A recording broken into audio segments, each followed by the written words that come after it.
Hey, everybody. We've got a great segment here on one of the most important issues in this final week of the election, which is how are women going to close strong? With us is Jessica Mackler from Emily's List, the president of Emily's List, a deeply experienced and longtime political operative in our family who's running one of the most important institutions in the broader center left family today, Emily's List, which has done so much good for now so long. It's kind of incredible how long Emily's List has been putting points on the board for all of us. So, welcome, Jessica. Thank you for having me. Yeah, listen, the big question, right? Post Dobbs, what's your sense? Ballot initiatives, performance of women in the early vote. I mean, just give us kind of a sense of where you think are and what's likely to happen over the next 6 days. Absolutely.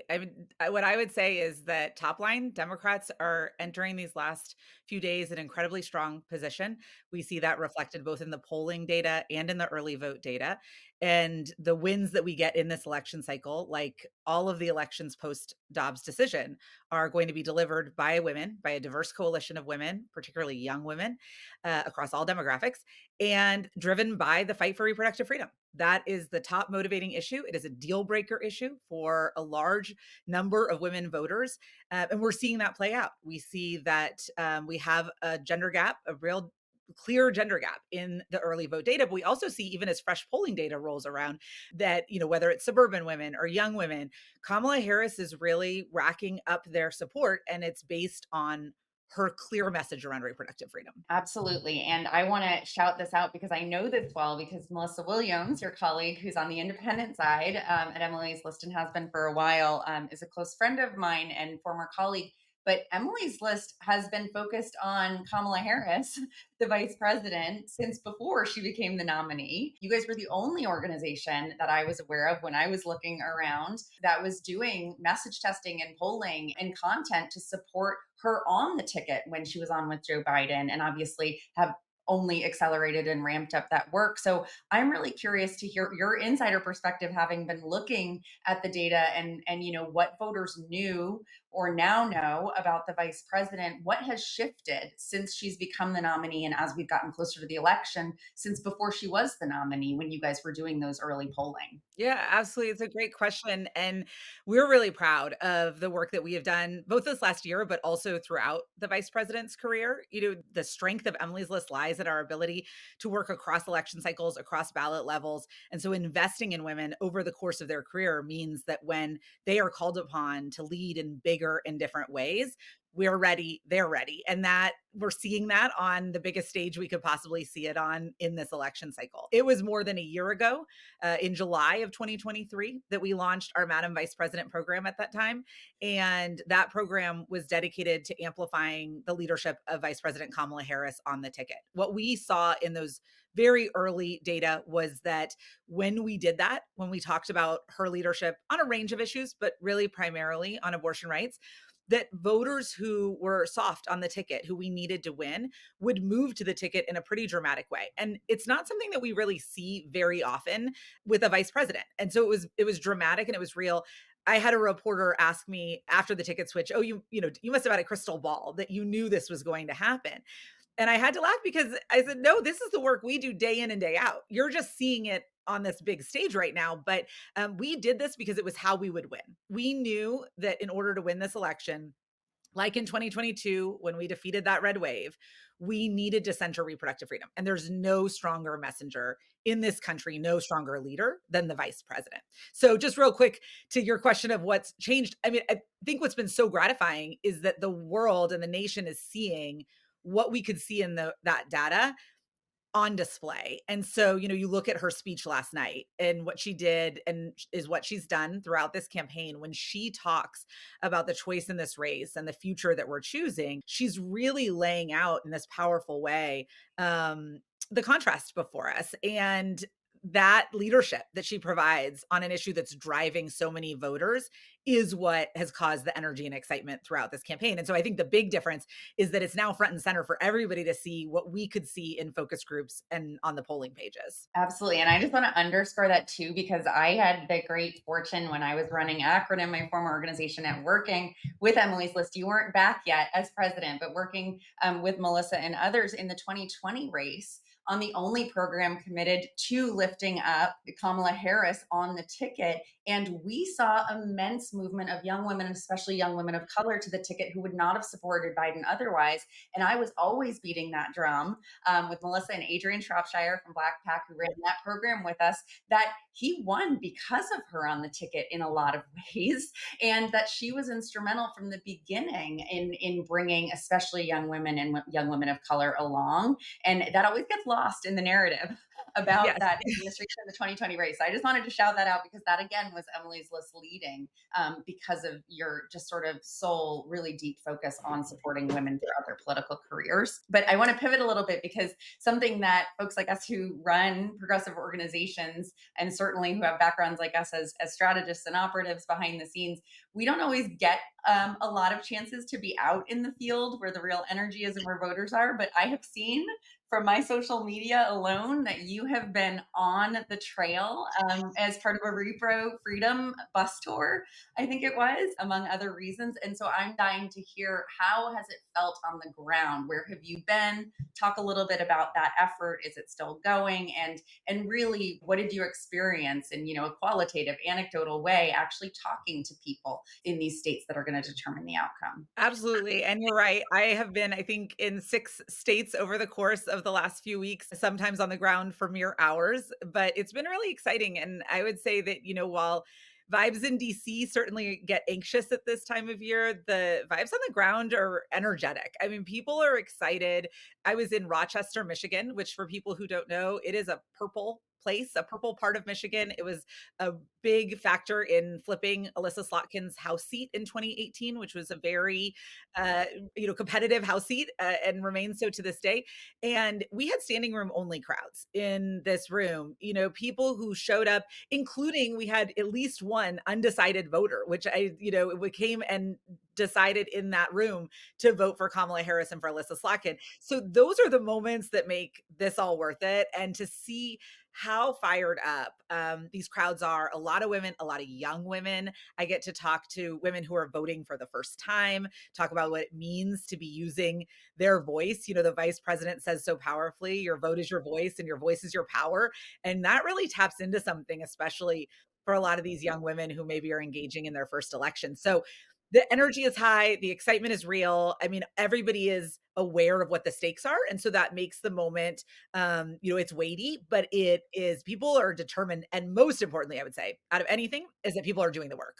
They are out there knocking the doors, making the phone calls, running down every possible avenue for bringing home this vote. You gave me goosebumps because I just realized when you said that, repeated the line that I've heard the vice president say all the time, that for many, many, many, many, many generations, including me as a little kid, and we're around the same age, girls were not told that we could be powerful.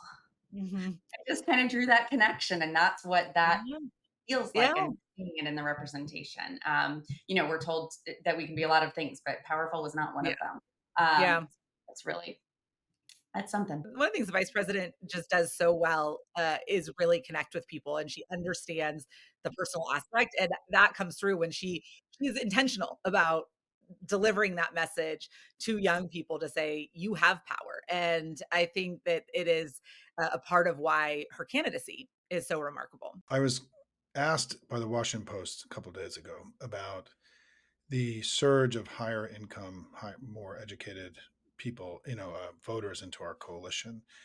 And one of the things I talked about was that I think it's not just voters, that those folks have brought in money and volunteers to our family to help us build the biggest campaigns that we've ever had. I mean, as you know, we're raising more money than we've ever raised up in all federal races, right? We're dramatically outraising Republicans now in the presidential and the Senate races and the House races. And we also have more volunteers than we've ever had. And as much as that was true pre-Dobbs, it's really been on an dramatically accelerated post-Dobbs. And what I think is not really adequately understood is how much of this is being driven by women. I mean, the women are our donors, our volunteers. They're the ones who are doing the work. And to your point, I want to try to really draw more attention in these next few weeks to what's happened in recent years, which is this explosion of just regular people who are giving more money than they've ever given and doing more work than they've ever done before. And it's got to be based on my presentations and my things 70, 75, 80% women who are really doing this work that are elevating up the entire party. And I just wondered if you'd reflect on that because I think this is an important story that's not really being adequately told in this election. I agree. And, you mentioned at the top that we've been doing this for a long time. And Emily's List, next year's our 40th anniversary. So it's 40 years ago that Emily's List came into being. And it was created because the system didn't allow for women candidates to succeed. But we talk a lot about the successes and the genesis around women's political power. We talk a lot about it in the context of candidates and elected officials, but what you just highlighted is really important, and it is important to Emily's List both in this election cycle and for the future, which is that the engagement of women, whether it is as donors or volunteers or staff and operatives in the political process and in driving where we are going, is critically important. And the post Dobbs landscape just underscores that for people. It shows us that imperative because we cannot chart the future of this country that is going to be heavily focused on where do we go with reproductive freedom? How do we get ourselves out of this crisis if we don't have women leading the charge? Because we need people who have lived these experiences, who have been fighting these fights their whole lives, to bring that experience into the fray. And so I have donors who have done everything that they can financially and now are getting in their car, and some of them kind of in their maybe 60s, and they're bringing their nieces and their daughters and their granddaughters with them, or they're bringing them to vote for the first time, or they're organizing. We saw this over the summer, the Zoom boom on engagement. So across so many fronts, we are seeing the engagement of women, and it is so critically important because we are living with right now the consequences of Donald Trump's first presidency. And for women, it is life or death. And we know that. And so we have to lead the charge to get ourselves out of the situation that we're in right now. Well, and I just want to put an exclamation point on something you said, which is that for all the nervousness in the family and watching MSNBC and all the ways that our coalition gets its news, when I talk to people on the ground in the States, and I have many friends who are running for office or working on a campaign or volunteering, the universal thing I hear from everybody is that they feel really good. Like things feel good. Yeah. I've talked to a lot of people, elected officials who are running right now. And when you speak to them privately, I'm not talking about like in an interview like this, but they're like, yeah, I mean, I have more money than I've ever had. I have more volunteers than I've ever had. People are really fired up. Like this is really fun. And like, we're going to kick ass. And it's so the contrast. It's one of the reasons I've stayed steadfast in my commentary around that we're going to win because we all have been doing this a long time and we've been on winning campaigns and losing campaigns. Our campaign feels like a winning campaign. The Trump campaign feels like a desperate losing campaign. And I think that when you saw just in one of his rallies yesterday, the place was half full. I mean, really like kind of shockingly poorly attended, and they've had problems with just basic blocking and tackling of their events, like losing sound and things like this. So I do want to just echo what you said to our audience is that those of us who are in the game and who are talking to folks in the game, they're anxious and they're nervous, as we all should be, because it's really close. But there's a quiet confidence that exists in the family right now that I think is very real and meaningful from people who are actually doing the work on the ground. And it's great that you felt that too when you were out there. Yeah, I mean, the energy and the excitement is palpable, and people are fired up. I think that the anxiousness on the ground feels more motivating because it's paired with that excitement and the energy and the feeling that we have control over this. We can do something. But I also say to anybody who is feeling that anxiety that isn't paired with the energy, there is nothing better than picking up a walk packet in a Pennsylvania or a Michigan or a Wisconsin. It is the best antidote for election anxiety that I have ever encountered. We spend so much time talking about the presidential. Obviously, it's so consequential. It's so important.